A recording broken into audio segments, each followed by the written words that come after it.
Добар ден и од мене, стартува 0+ месеци на телевизија Телма. Денеска ќе зборуваме за инфекција со вирусот херпес кај бебиња, деца и трудници. Зошто симптомите се толку бурни кај децата, зошто се разликува клиничката слика кај бебињата и кај возрастните, на кој начин се лекува оваа состојба. За сето ова подолу во емисијата со денешната гостинка доктор Наташа Теовска-Митревска, дерматовенеролог од Реметика. Добре ни дојдовте. Добро ве најдов. Баш ми е задоволство што денеска ќе збориме на малку поактуелна тема, нешто што е многу често во нашите ординации. Значи, херпесот и како е присутен и кај децата, значи тука е првата инфекција, меѓутоа го среќаваме многу често кај возрастните. Значи, представува еден вирус кој што можеме да кажеме како вирусите се најмалите патогени микроорганизми и е вирус кој што неговото размножување, неговото хранење практички е во самата клетка. Значи, се строго интрацелуларни микроорганизми. Значи, овој херпес вирус практички како почнува да се манифестира, како почнува, што се манифестира на кожата и на слоза кожата. Кои се симптомите кои што се јавуваат и на кои делови на телото најчесто се јавуваат, односно се манифестираат започнува да ги напаѓа тие епителни клетки кои што се на нашата кожа и слоза кожа. И откако ќе ги нападне тие епителни клетки, таа епителна клетка почнува да се распаѓа. При што излегува една течност, која што течност прави едно меурче, значи прави едно меурче кој што ние практички и тоа и го гледаме на нашата кожа и на слоза кожа, кој што може да биде единечно или може да бидат повеќе на број како групирани, да стане како едно поголемо меурче, викаме како една гигантска клетка и тоа да биде манифестно на нашата кожа и слоза кожа. Меѓутоа, овој вирус е доста актуелен, бидејќи има два типа на херпес симплекс вирусот. Тоа е тип 1, кој што исклучиво ја напаѓа, значи, оралната слузница и околу, значи, оваа устна лицева регија. И тип 2, кој што е околу гениталната регија, пред се ја напаѓа дури и сакралниот дел, значи, овој дел кој што е позади, значи, целата оваа регија ја напаѓа исклучиво херпес тип 2 и тука најчесто е манифестиран. Овој херпес како вирус е многу чест, бидејќи 99% останува незабележлив. Значи, луѓето обично го имаат, меѓутоа симптомите може да не се присутни. И тоа започнува уште во почетните неколку месеци по раѓањето. Значи, некаде 5 до 6 месеци детето може да дојде во контакт, бидејќи првите 5 до 6 месеци детето практички е заштитено од овој херпес, бидејќи добива пасивни антитела, значи пасивни клетки, пасивно ги добива, значи не ги добива активно, значи ги добива со помош од самата мајка, значи со цицањето, со мечиното млеко, така, тоа е одредена заштита. И преку пренос на плацентата од самото породување. Значи тие клетки практични го штитат првите 6 месеци. Меѓутоа после 6 месеци детето може да дојде во контакт со овој херпес, при што некаде да започнува да ги секретира, значи да ги секретира тие антитела, значи тие клетки кои што ќе го одбранат. При што максимумот на овие клетки започнува првата до втората недела, а максимум има третата недела по неговиот контакт со тој вирус. Какви симптоми се јавуваат кај децата? Дали секогаш мора да имаат и исип по кожата, или може да биде пропратено и со температура, губење апетит? Значи кога првиот контакт на вирусот, најчесто на кожа и на слоза кожа, значи резерварот е секогаш болен човек. Значи каде е присутен овој вирус? Во плунката, во езофагусот, значи во фарингсот, тука е присутен вирусот. Меѓутоа е присутен и во гениталниот секрет. Значи тука мораме да знаеме прво кој е резерварот, од кај ни доаѓа вирусот. Кога ќе го имаме, значи, контактот со болно лице или оној кој што го носи овој вирус, значи првите манифестации се секако кожата и слоза кожата. Меѓутоа, откако ќе биде контактот на вирусот, кога ќе дојде контакт со вирусот, овој вирус може да не даде симптоми. Значи се зависи од колку е тој вирулентен, значи каква е вируленцијата, каква е одбранбената способност на самиот организам, дали добро ќе се одбрани и пред се како вирус започнува преку периферните сензорни патишта се крие во ганглиите на ребетниот мозок и тука останува како доживотен имунитет, значи останува скриен, останува латентен, ние викаме. До кога ќе се активира? Значи, потоа ќе правиме и разлика што е тоа примарна инфекција и која е таа секундарна инфекција. Зошто имаме повторувачки инфекции со херпес? Зошто кај некои луѓе се јавуваат годишно 4 до 5 до 6 пати вакви манифестации? Затоа што овој вирус, бидејќи седи во тој ребетен мозок, чека погоден момент. Кој е погодниот момент? Значи, погодниот момент е секоја траума, значи една фебрилност, значи висока температура, некоја настинка, некоја траума, дури одење кај стоматолог. Значи, знае да ни направи херпесна промена. одредени козметички постапки, значи ласер, ултравиолетово зрачење, значи идење на одмор, после годишен може одмор, да го активира, го активира. И сега се повеќе се зборува за оној емоционален стрес, значи нели стресот како фактор, меѓутоа не постојат студии кои што ќе го кажат тоа, дека сепак тоа е провоцирачки фактор за појава на херпес. Како ќе се манифестира? Значи кај децата првата манифестација викаме примарна инфекција. Значи знае да биде многу тешка. Го викаме како гингивостоматитис херпетика. Значи вака нашите термини се многу сложени за народ, меѓутоа што значи и како да го препознаеме. Значи тоа се промени како што кажа веќе, едни меурчиња со вода, кои што може да бидат 1, 2, да ја опатат пред се најчесто устата, значи предната целата страна на устата. Меѓутоа може да бидат присутни околу самата уста, околу рабовите, околу носето, значи на прстите како се пипа, како се допира, значи секаде на дланките.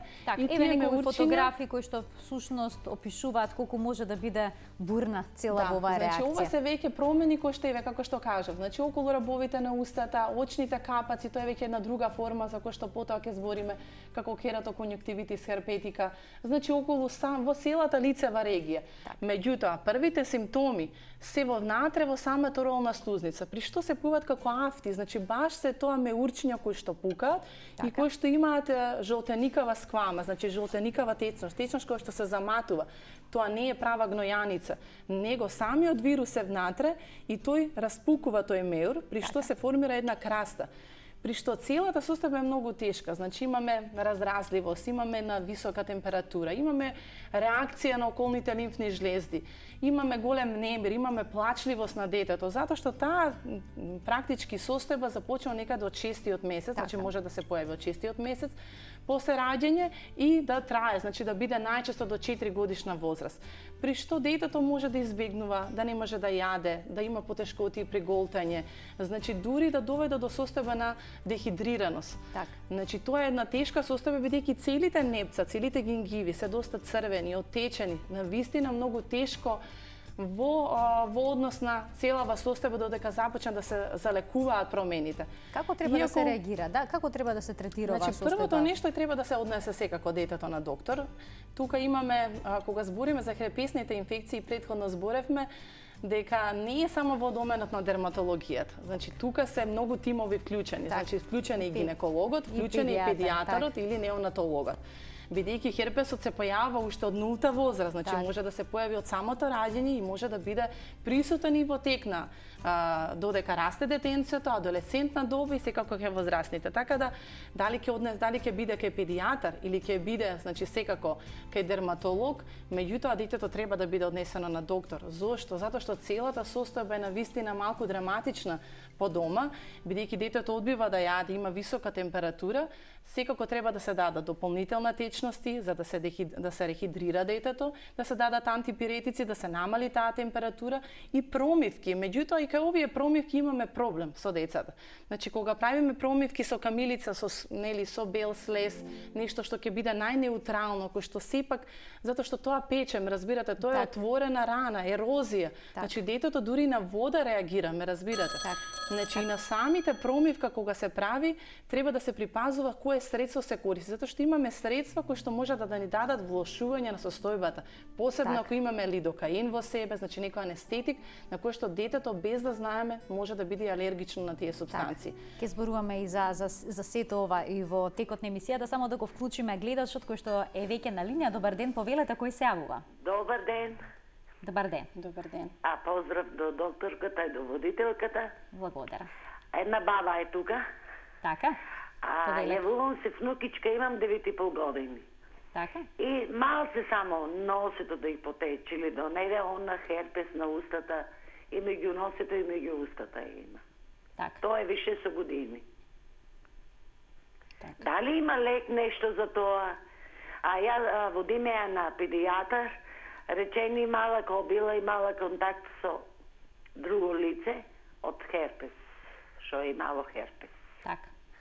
Ви благодарам за јавувањето. Еве, каква терапија веќе споменавте, вие промивки, дали антивирусни лекови смеат да се примат? Антивирусника е ова девојче кој што е 9 годишно и така, ако е толку клиничката слика на вистина тешка, тогаш даваме, дали во форма на таблети или ако не дај Боже станат некои поголеми насакани ефекти во смисол на зафаќање на други органи.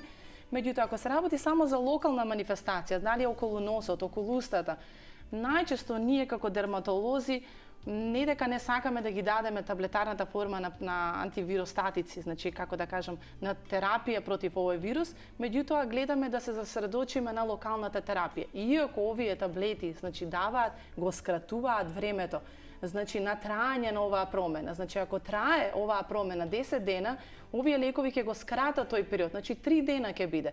Меѓутоа, секако треба да се напомене нека чувството, првото појава на херпесот, детето знае да го каже, да го манифестира. Што значи тоа? Ќе каже, имам чувство на пецкање, имам чувство на некоја сензација, на некоја печење.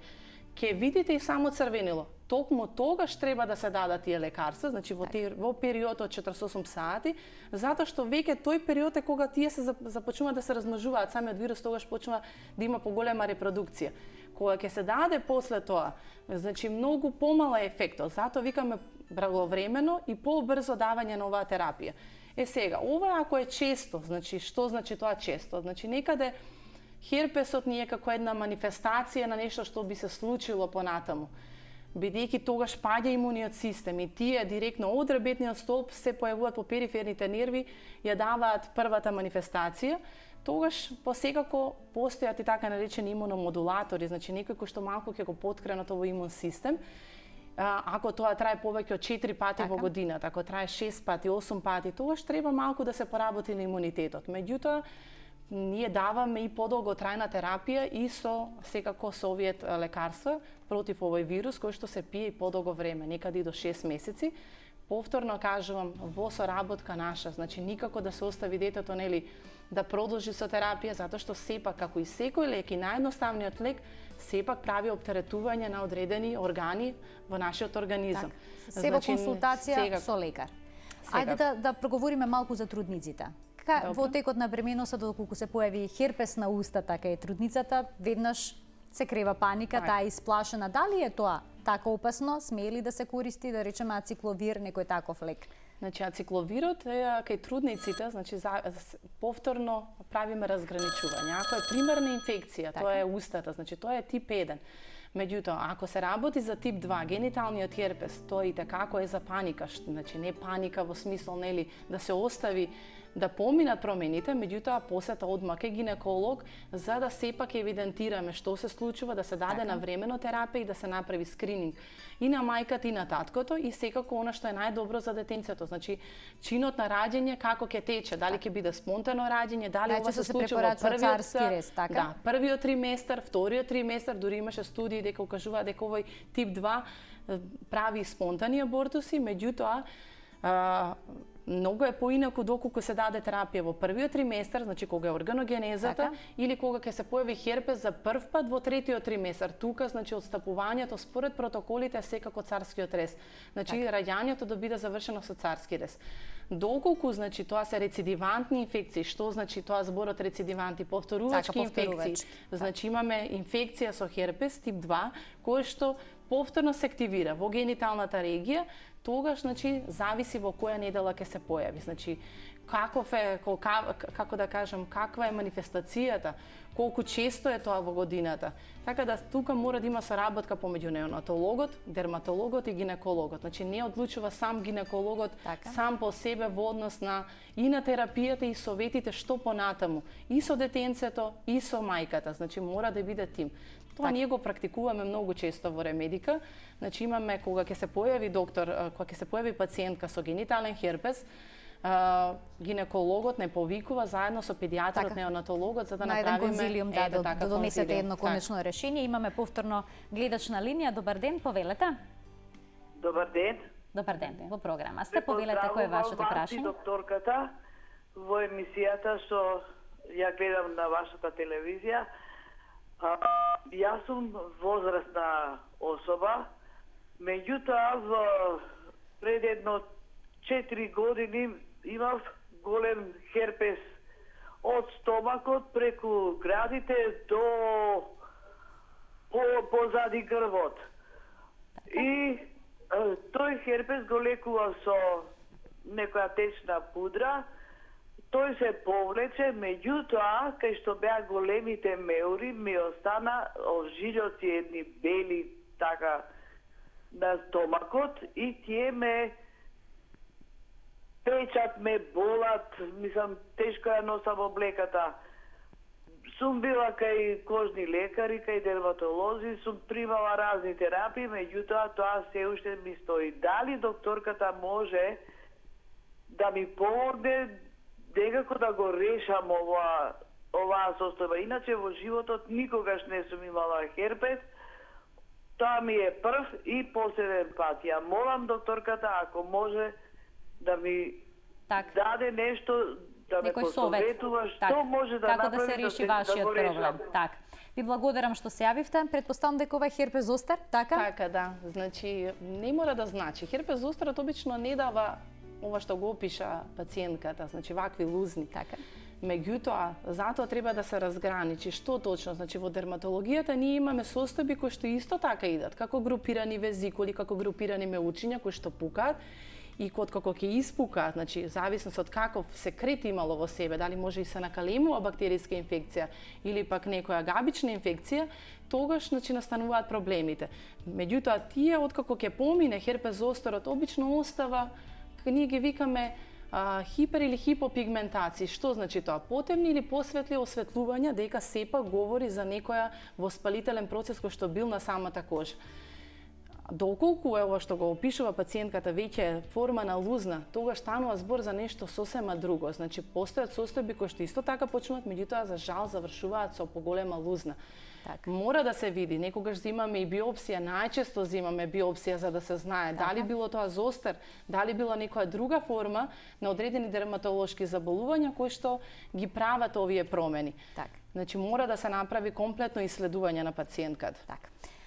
Ние имаме уште сосема малку време, би можеле да се задржиме на сосема кратко херпес зостер дали се јавува кај децата, особено кај оние кои што имаат прележано варичела, односно крупна сипаница. Да, и такако. Значи ние сме имале дечиња кои што имале зостер после прележана варичела. Значи зостерот е секако реинфекција на веќе познатиот вирус на варичелата.